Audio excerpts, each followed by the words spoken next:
In this video, I'm going to show you some tips and tricks on how to make a pretty large serving bowl on the pottery wheel. So let's get into it. So if you haven't seen my videos on wedging and centering, you should check those out. I'll have them linked in the description below. But the first thing you want to do when throwing this large of an amount of clay is you want to get it as close to center as possible. So this is somewhere between probably 7 and 10 pounds. I didn't measure it out, but it's a fairly large chunk of clay.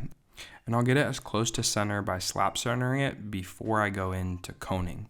I find that coning is best for large chunks of clay like this because it allows me to get my back and my weight involved in the centering process.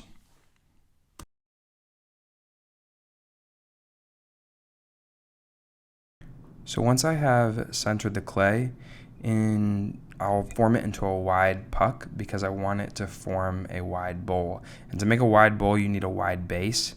We're going to trim out a lot of the clay later, but after you have made your wide base, you want to make a well. And to do this, I'm going to use my middle finger and my thumb, and I'm going to press into the center of the clay, feeling for the middle.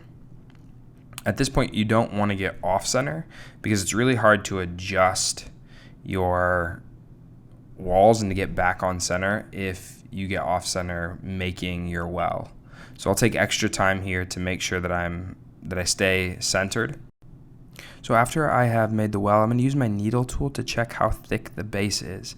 I want to leave about a 1/2 inch to maybe like 3/4 of an inch at the base, even up to a whole inch, because I want the foot to be fairly thick. Again, later I'm going to trim some of this out so I can see how much I have here, and I can make adjustments at this point. So once the base is the thickness that I want it to be, I'm going to go directly into pulling the walls up. You can pull it open, you just have to be careful that you don't flatten the bottom out, unless that's what you want. But a lot of bowls have a continuous curve all the way through, and I want to maintain that in this large bowl. So what I'm going to do is I'm going to try to press from the inside and press the clay on the outside, like at the same time. So my inside hand presses and my outside hand presses together, and really I'm just trying to make that wall smaller. You may need to open it up a little bit, but again, when you're doing that, you want to try to maintain the curve. So later you're going to see that I actually do end up needing to open the wall up a little bit more to get that edge a little bit closer to the outside. But right now I'm just thinning out the wall. I'm trying to pull up the clay on the outside, and I'll use my sponge for this. It helps me to make sure that I don't lose a lot of that clay, but even still, as I'm pulling up, some clay is lost, and that's okay. I'll just take it off, put it aside.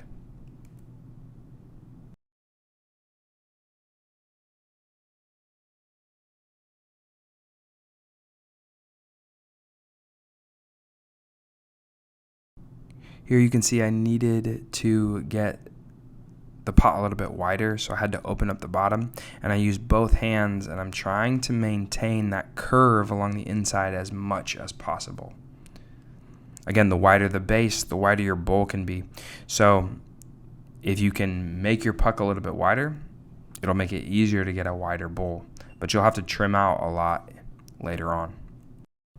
Okay, so now the bowl is the right width, and I can just focus on pulling the walls up. So what I'm going to do is I'm going to focus on making the walls taller, and what I'm going to do is I'm going to use my knuckles here for a couple of the bigger pulls. So remember that you can pull with your knuckles, you can pull with your palm. It's all generally the same movement, right? You're forcing the clay up, you're making a notch, and then you're forcing the clay to go up. So here you'll see me pulling the walls up, and I'm beginning to pull and shape at the same time, but I'm going to leave a good chunk of clay at the top because I know that as I stretch this out, that rim is going to get thinner, and it's going to not want to hold up under the stretching. So I'll leave a bunch of clay at the top, and I'll begin to shape it out into the direction that I want. So I'm pulling and shaping kind of at the same time.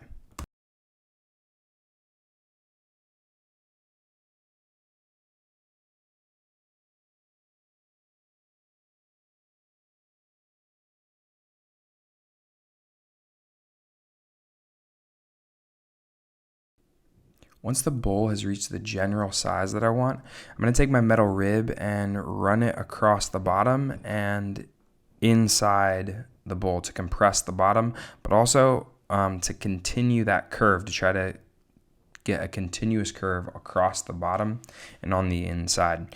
Again, later, if you really mess this up, you can trim out the inside. It's okay. You'll see that it's a little bit off center here. And again, that's okay. You can always trim it out a little bit later, and what we'll try and do is pull it to make it a little bit more centered.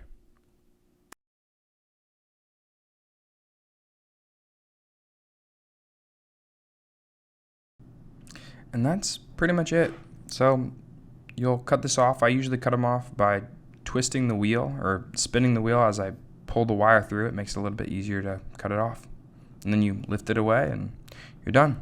So thanks for watching. If you like this video, give it a thumbs up. Also, if you like this video, you'll probably like these ones too. Have an awesome day. I'll see you guys in the next one. Peace.